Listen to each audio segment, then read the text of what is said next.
প্রিয় ভাইরা আমার, এখন যারা মারা গিয়েছে, আপনার বাপ মারা গিয়েছে, আপনার মা মারা গিয়েছে, মনটাই চায় বাপ মার জন্য কিছু করি, কিন্তু আপনি কি করবেন এটা স্পেসিফিক জানেন না। অথচ আমার আপনার নবী, বিশ্ব নবী সাল্লাল্লাহু আলাইহি ওয়াসাল্লাম স্পষ্ট করে বলে দিয়েছেন, সুবহানাল্লাহ।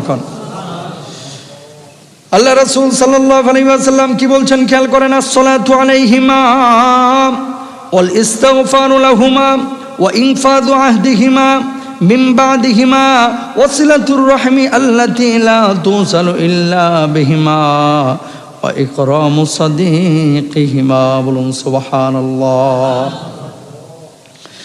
আল্লাহ নবী সাল্লাল্লাহু আলাইহি ওয়াসাল্লাম বলছেন, একজন সাহাবী প্রথমে বললেন, আমি রাসূল আকরাম সাল্লাল্লাহু আলাইহি ওয়াসাল্লামের কাছে বসেছিলাম, উপস্থিত ছিলাম। এক ব্যক্তি এসে বিশ্বনবী সাল্লাল্লাহু আলাইহি ওয়াসাল্লামের কাছে জিজ্ঞেস করলেন, বাবা মার মৃত্যুর পর তাদের সাথে সৎ ব্যবহার করার কোনো অবকাশ আছে নাকি? আল্লাহর নবী বললেন, 4টি উপায়ে বাপ মা মারা যাওয়ার পরেও তাদের সঙ্গে সৎ ব্যবহারের সুযোগ আছে। বলুন সুবহানাল্লাহ। নবীজি সাল্লাল্লাহু আলাইহি ওয়াসাল্লাম বললেন, 1 নাম্বার যেটা বললাম, আসসালাতু আলাইহিমা, তাদের জন্য দোয়া করা, ওয়াল ইস্তিগফারু লাহুমা, তাদের জন্য ক্ষমা প্রার্থনা করা। আল্লাহু আকবার। বাপ মার জন্য দোয়া করবেন। কোন দোয়া? যে দোয়াটি আল্লাহ রাব্বুল আলামিন শিখিয়ে দিয়েছেন, রব্বির হামহুমা কামা রব্বায়ানি সগীরা। নামাজ পড়বেন, নামাজ পড়ার পর আল্লাহর কাছে দোয়া করবেন, আল্লাহ আমার বাপ মার উপরে আপনি রহম করুন, বাপ মা যেভাবে আমার লালন পালন করেছে সেভাবে আপনি লালন পালন করুন। এভাবে আল্লাহর কাছে দোয়া করলে আল্লাহ রাব্বুল আলামিন বাপ মার দোয়া যেমন সন্তানের জন্য কবুল করেন, সন্তান বাপ মার জন্য দোয়া করলে আল্লাহ রাব্বুল আলামিন সেই দোয়াও কবুল করেন। বলুন সুবহানাল্লাহ। বাপ মার জন্য ক্ষমা চাইবেন, আল্লাহ আপনি আমার বাপ মার জীবনের গুনাহ খাতাগুলি মাফ করে দেন। বাপ মা ভুল করেছিল, বাপ মার ভুলগুলোকে ক্ষমা করে দেন। রব্বুল আলামিনের কাছে সন্তান যখন এইভাবে দোয়া করবে, আল্লাহ রব্বুল আলামিন সন্তানের চোখের পানি গড়ে গাল স্পর্শ করার পূর্বেই আল্লাহ দোয়া কবুল করে নেবেন। বলুন সুবহানাল্লাহ। কয় নাম্বার গেল? মনে রাখেন কিন্তু।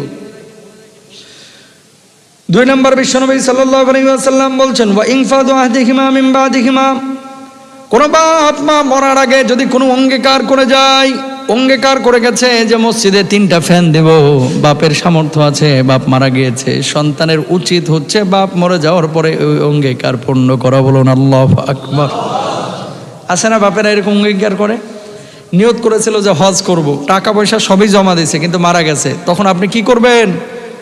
অঙ্গীকার করেছিল বা নিয়ত করেছিল, কি করবেন? বাবার ওই টাকাটা দিয়ে দরকার হয় বদলি হজ করান, সওয়াব পাবে আপনার বাবা ইনশাল্লাহ। বলেন। বাপ ওয়াদা করেছিল যে আল্লাহ আগামী বছর যদি 2-3 লাখ টাকা লাভ করতে পারি মসজিদে 1 লাখ টাকা দান করব। সন্তানে ওয়াদা শুনেছিল, বাপ মারা গিয়েছে, আসলে লাভ হয়েছিল, বাপ এখন আদায় করে নাই। সন্তানের উচিত বাপ মারা যাওয়ার পরে এই ওয়াদাটাকে পূর্ণ করা। যদি ওয়াদা পূর্ণ করেন, বাপ জীবিত থাকলে বাপের সাথে সৎ ব্যবহার করলে যেমন সওয়াব পাইতেন, মরার পরেও বাপের সঙ্গে সৎ ব্যবহারের সওয়াব পাবেন। বলুন সুবহানাল্লাহ। কয় নাম্বার গেল? 2 নাম্বার গেছে। 3 নাম্বার, বিশ্বনবী বলেছেন, ওয়াসিলাতুর রাহিম আল্লাতী লা তুসালু ইল্লা বিহিমা। বিশ্বনবী সাল্লাল্লাহু আলাইহি ওয়াসাল্লাম বলছেন, তাদের বন্ধুদের সঙ্গে সুন্দর আচরণ করো। কার বন্ধু? বাপের বন্ধু, বাপের ভাই, বাপের কাজিন, বাপের আত্মীয় স্বজন, যারা আপনার নিকট আত্মীয়। অনেক সময় সন্তান যেটা করে, বাপ মারা যায়, বাপ মারা যাওয়ার সঙ্গে সঙ্গে চাচার সাথে সম্পর্কটা ঢিসমিস করে ফেলাই। আছে না নাই? বাপ মারা গেছে, বাপই তো মরে গেছে, চাচার লগে সম্পর্ক রেখে কর্মটা কি? মা তো মারা গেছে, মামার লগে সম্পর্ক রেখে কর্ম কি? এরকম আছে না নাই? এগুলো করেন না। বিশ্বনবী বলেছেন, তোর বাপ তোর মা মারা গিয়েছে, তোমার বাপ তোমার মা মারা গিয়েছে, তোমার বাপের ভাই, আত্মীয় স্বজন, বন্ধু বান্ধব, তোমার মার বোন, তোমার মার ভাই, আত্মীয় স্বজন, বন্ধু বান্ধব, এদের সঙ্গে ভালো আচরণ করতে হবে। বলুন সুবহানাল্লাহ। এরপরে নবীজি বলছেন 4 নম্বরে, তাদের আত্মীয়দের সাথে সুসম্পর্ক রাখা। কাদের আত্মীয়দের? বাপ মার আত্মীয়দের সঙ্গে। যদি এই 4টা কাজ করেন, এই 4টা কাজ করলে বাপ মা মারা যাওয়ার পরেও জীবিত অবস্থায় যেমন সৎ ব্যবহার করলে সওয়াব পাওয়া যায়, তো আল্লাহ তাআলা আপনাকেও সওয়াব দেবেন, আপনার বাপ মার আমল নামাতেও সওয়াব পাঠাবেন। সুবহানাল্লাহ। মায়ের মৃত্যুর পর তার উপকার করতে চান, তাহলে এই আমলগুলোর পাশাপাশি আরও কিছু আমল আপনি করতে পারেন। যেমন ইবনে আব্বাস রাদিয়াল্লাহু তাআলা, ইবনে আব্বাস থেকে বর্ণিত, তিনি বলছেন, এক ব্যক্তি আল্লাহ রাসূল সাল্লাল্লাহু আলাইহি ওয়াসাল্লামের কাছে আসলেন। আসার পরে বললেন, ওগো নবীজি, আমার মা মরে গেছে, যদি আমি তার পক্ষে সদকা করি তাহলে এতে তার কোনো উপকার হবে কিনা? আল্লাহর নবী বললেন, হ্যাঁ। এরপর লোকটি বলল, আপনাকে সাক্ষী রেখে বলছি, আমি আমার একটি ফসলের ক্ষেত তার পক্ষ থেকে সদকা করে দিলাম। বিশ্বনবী বলল, এই ফসলের সদকা, এই ক্ষেতের সদকা আল্লাহ রাব্বুল আলামিন তোমার আমলনামা, তোমার মায়ের আমলনামা তো আল্লাহ দিয়ে দিবেন। বলুন সুবহানাল্লাহ। দেখেন, তাহলে মার পক্ষ থেকে, বাবার পক্ষ থেকে যদি কোনো দান করেন, এই দানটা বাপ মার কবরে চলে যায়, আমলনামায় চলে যায়। তার পক্ষ থেকে হজ উমরা সামর্থ্য থাকলে করবেন, বুখারী বর্ণনায় আছে। তার পক্ষ থেকে কোরবানি করবেন সামর্থ্য থাকলে। তাদের পক্ষ থেকে ঋণ পরিশোধ করবেন। তাদের পক্ষ থেকে কোনো গুনাহ যদি শুরু হয়ে থাকে, বাপ একটা সিনেমা হল নির্মাণ করে গেছে, বাপ একটা ওই কি বলবো বার, মদ পান করার বার নির্মাণ করে গেছে, বাপ এমন একটা ক্লাব এলাকায় নির্মাণ করছে যেখানে সারাক্ষণ জুয়া খেলে মানুষে, আছে না নাই? আছে না এরকম যে বাপ কোনো পাপ চালু করে গেছে, সন্তানের প্রধান কাজ হচ্ছে বাপ যে পাপটা চালু করে গেছে এটা বন্ধ করা। কথা বুঝতে পারছেন? বাপ কি যেটা করে গেছে সেটা কি করা?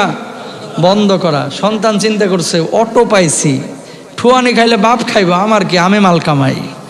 এরকম করা যাবে না। এটা কিন্তু সন্তানের দায়িত্ব, কর্তব্য। আল্লাহর কাছে ক্ষমা চাইবেন। আর বাপ মা যে নামাজ কালাম যেগুলো ছুটে গেছে, প্রতি ওয়াক্তের পরিবর্তে, প্রতিদিনের জন্য রোজার পরিবর্তে কেউ কেউ বলছেন আর কি 2.5 কেজি গম সাদাকা করা বা এর সমপরিমাণ মূল্য দেওয়া, আল্লাহ চাইলে মাফও করে দিতে পারে, তবে নামাজের কোনো কাফফারা হয় না। এটা একটা সান্ত্বনামূলক কথা আর কি। অনেকে বলেন যে দিলে এটা আদায় হয়ে যাবে, কিন্তু রোজার ব্যাপারে আছে কাফফারা দেওয়া, কিন্তু নামাজের কাফফারা কি? নামাজ। এই জন্য ভাই নামাজ কিন্তু পড়তে হবে, নামাজ ছাড়া কোনো উপায় নাই।